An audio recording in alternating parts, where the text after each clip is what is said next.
congratulations on the film. It's an absolutely fantastic film, so congratulations. I appreciate it. I appreciate it. And just a quick correction, I think my teammates might have put me in as Donna. My name's Victoria. Okay. There's a little there, yeah. So, Victoria, tell us a little bit about how you became involved with this film. It's quite interesting. So when I had left LA, took a break from LA and went to New York for my first time, I got myself into these kind of like meetup groups or teams of people that were passionate about film, and that's where I had met Hamza and Chelsea. So Hamza, our director, and Chelsea, one of our other producers. And interesting enough, they knew that I was working towards producing my first feature. They knew I was acting, and then, you know, Hamza was working on his debut, his directorial debut. So it was just perfect timing. So tell us a little bit about what it was about this film that really struck you, because this is a subject matter that we're seeing a very sad cases for here in Australia at the moment with the war in Ukraine. Apparently a lot of couples that can't conceive here in Australia turn to Ukrainian women to conceive children for them, and we're seeing tragic cases at the moment where Australian couples are travelling into a war zone to go and rescue their babies. So tell us a little bit about your journey with this film, and was this a subject matter that you had explored previously? That's just, it's really such a heavy subject matter. No, I hadn't explored it previously, but enough, I have my own issues of infertility, and it's not something that I publicly talk about. I thought that this would be pretty cathartic to play the role of Marie as her problems with fertility. It's really, really difficult, especially now with what you said with Ukraine, but it's a good opportunity, you know, because there are a lot of kids even up for adoption there. I was looking on the website the other day just for my own, you know, my personal things that I'm working on, but yeah, it's pretty sad. It is, yeah. And so tell us what it was like for you when you first sat down to read the script. How did you know that Marie was a character that you wanted to play? It's interesting because I wasn't going to Marie at first. I thought she was fantastic, and I wanted to play her, but I was like, you know what, focus on the production aspect of it. And I was just going to take a supporting role. But little did I know that I was meant to play her. It just happened.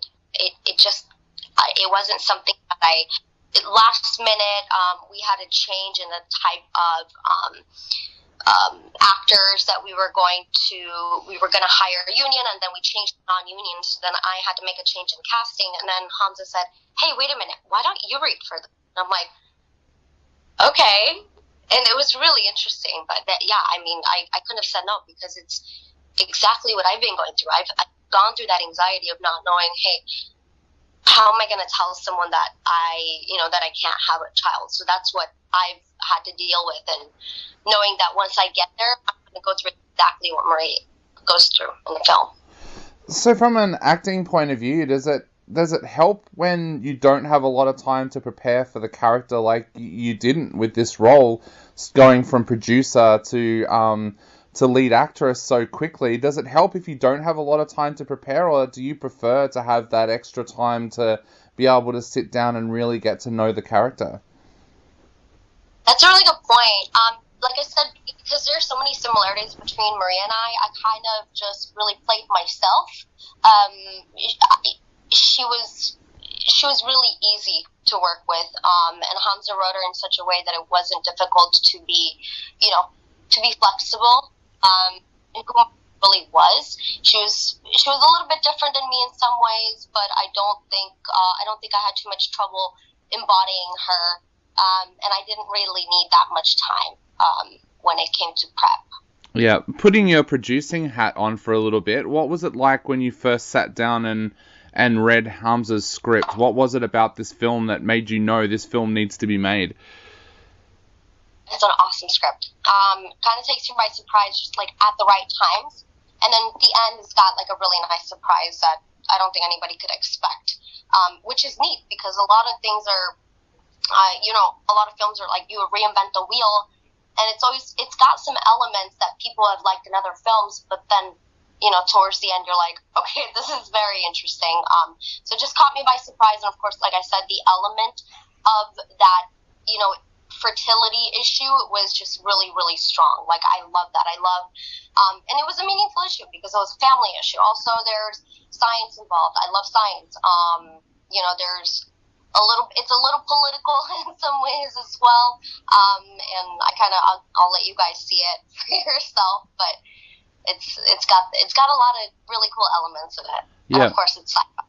I was going to mention that, like, one of the things that I think separates this film from so many other films is that it does have science in there, it does have politics in there. How important do you think those elements were to making this film work?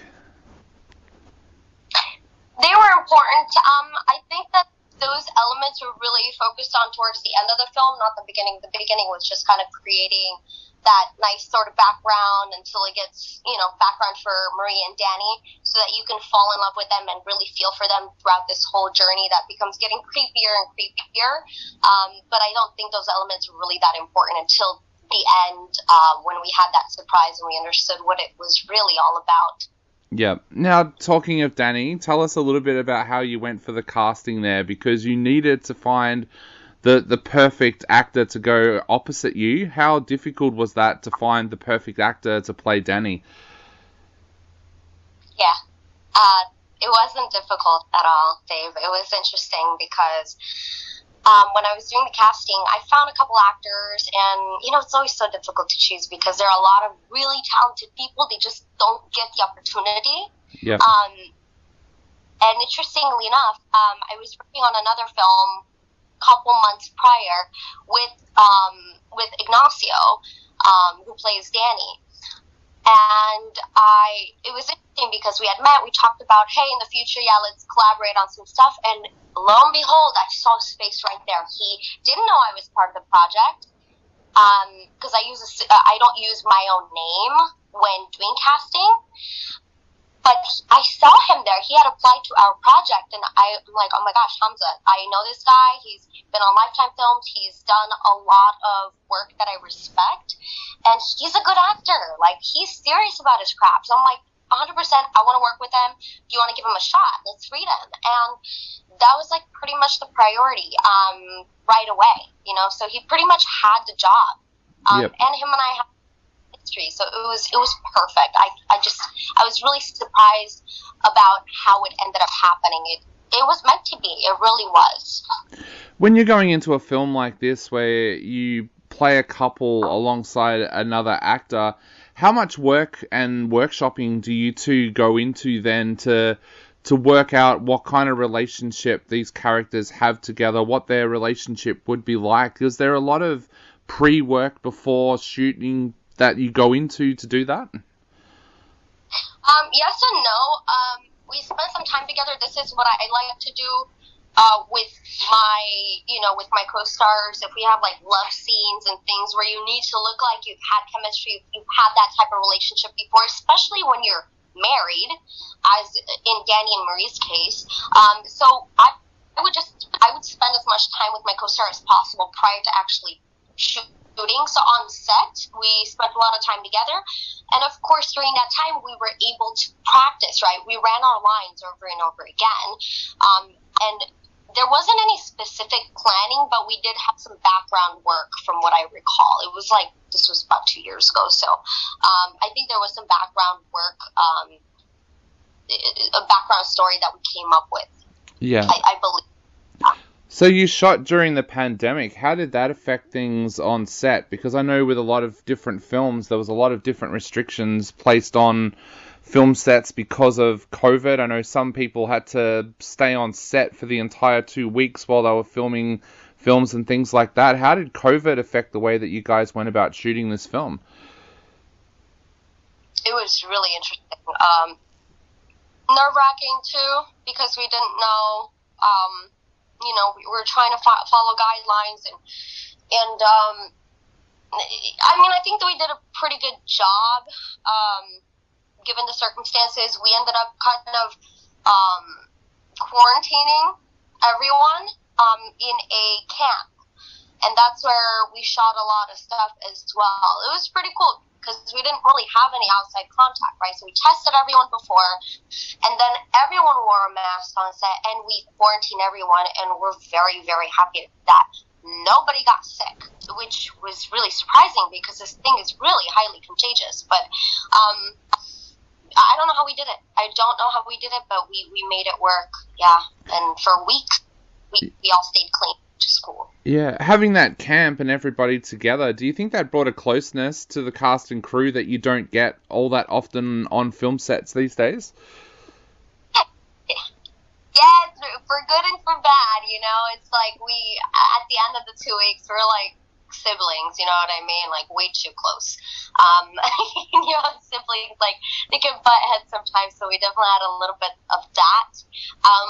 But it was cool, we all wanted it to, we wanted to get through it. We wanted to get to, to the finish line, and we did it. So, yeah, definitely closer, right? Because you don't go home. You eat dinner together, and then you see each other coming in and out of your room. You meet each other in the bathroom, right? Because we had the communal bathrooms.